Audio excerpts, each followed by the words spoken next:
I've been slowly making my way through a bunch of Yu-Gi-Oh games in order of original release, and this is really one of the ones I was looking forward to. Yu-Gi-Oh! Dungeon Dice Monsters on the Game Boy Advance, based on the Yu-Gi-Oh! Board game spin-off of the same name. My exposure to this spin-off prior to this video was almost non-existent. I've never formally played the game in its digital rendition here on the GBA, nor have I sat down and rolled any of its physical dice. But this game has somewhat of a cult following online from what I can see. Now that I've spent enough time with the game to see the credits roll, does this game deserve its status as a cult classic, and perhaps more importantly, did I have a good time with it? To say the least, Yu-Gi-Oh! Dungeon Dice Monsters is definitely interesting.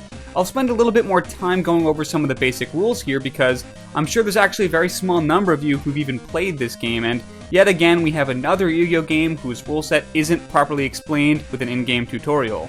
A quick trip over to GameFAQs to read some user-made guides is probably your best course of action before playing this game, so here's the very short version. Each monster in the game is represented through a dice instead of through a card like in traditional Yu-Gi-Oh! Rather than drawing dice at the start of each turn, you begin each match with all of the dice in your pool accessible to you. Each turn you get to roll 3 dice of your choosing simultaneously, and there are no restrictions on which 3 dice you pick to roll. Each of the sides on the dice corresponds to a different attribute. Some of these faces may be summoning crests that allow you to summon a monster. Other faces are crests that build up your resources like movement crests, attack crests, block crests, and so on, which allow you to take the corresponding action on the game board. This system is used to balance the summoning of high-cost monsters organically. Rather than requiring any sort of sacrifices like Paper Yu-Gi-Oh!, Dungeon Dice Monsters gates its most powerful beasts behind dice with worse odds. For example, a very high-strength monster may only have 1 summon crest on its 6 faces, where a very weak monster would have 4. This gives you a 1 in 6 to get the necessary summon off for the stronger monster, and a 2 in 3 to get it off for the weak monster. It's a really cool system that helps give you a lot of choice over your randomness, while simultaneously giving the game a great level of balance. It also turns summoning monsters into much more of a choice, because if you choose to summon the monster, it will take that dice out of your dice pool for the remainder of the duel. Sometimes I would opt not to summon monsters who had favorable crests to add to my resources. For example, the Penguin Warrior gave me 2 different chances to hit a movement crest when I rolled him, so more often than not, I opted not to summon him when given the choice, and instead let him help me accumulate all of the movement resources I need over the course of a game. So when you do choose to summon a monster, the dice will unfurl on the board where you place it. The way in which it unfurls can differ depending on the dice, and you have to choose its location on the grid in a spot adjacent to where you already have territory. When you start off the game, you only have 1 square, the square with your Die Master on it. You can slowly expand out from there until you can make a path towards your opponent's Die Master. First person to land 3 successful attacks on the opposing Die Master wins the game. The game's core rule set is engrossing and fun. The huge elements of controlled randomness at play allow you to exert enough of your own will over the game, but you're still at the mercy of the dice, which just feels so right. There are hundreds of different dice that you can collect throughout the game too. You're given a relatively strong set of starter dice and earn 1 more for each opponent you slay. For the first time, there's actually a shop in this game where you can purchase dice so you aren't totally beholden to random drops from your opponents.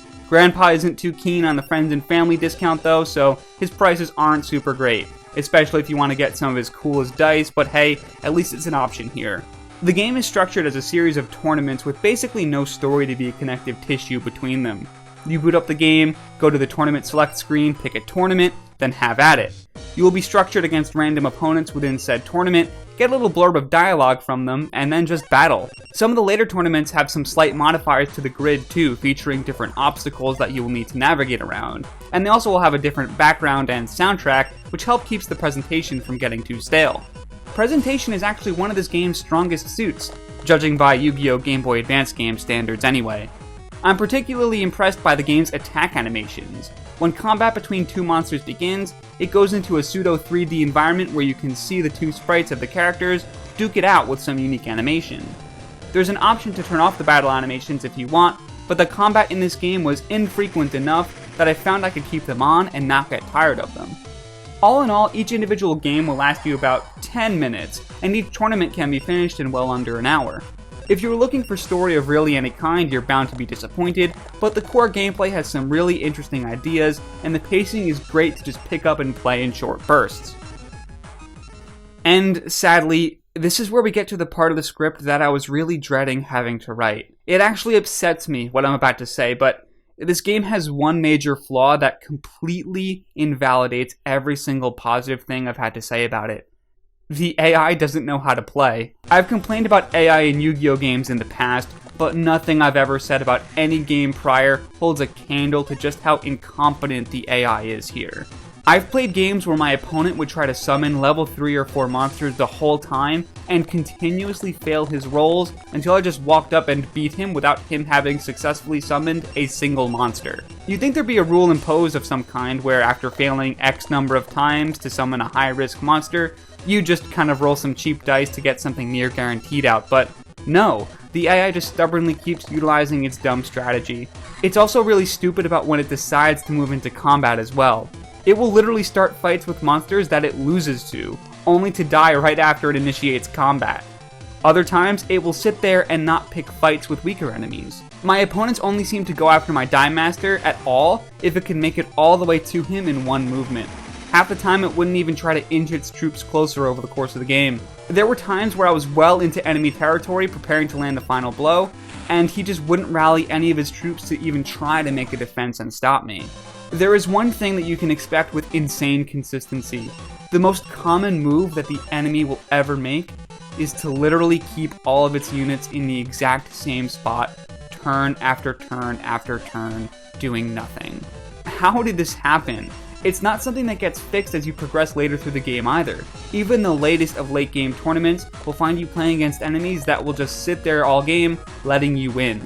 At least poor AI in other Yu-Gi-Oh games is somewhat masked by the fact that your opponent's hand is hidden from you.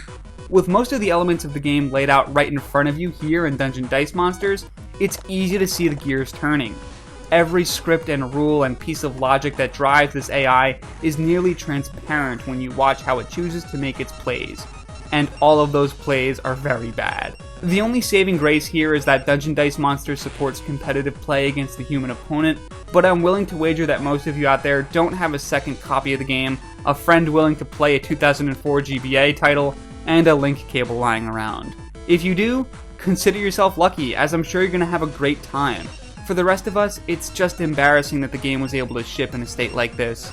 It really pains me to say that the terrible logic that drove this game's enemies kept me from deriving almost any enjoyment here.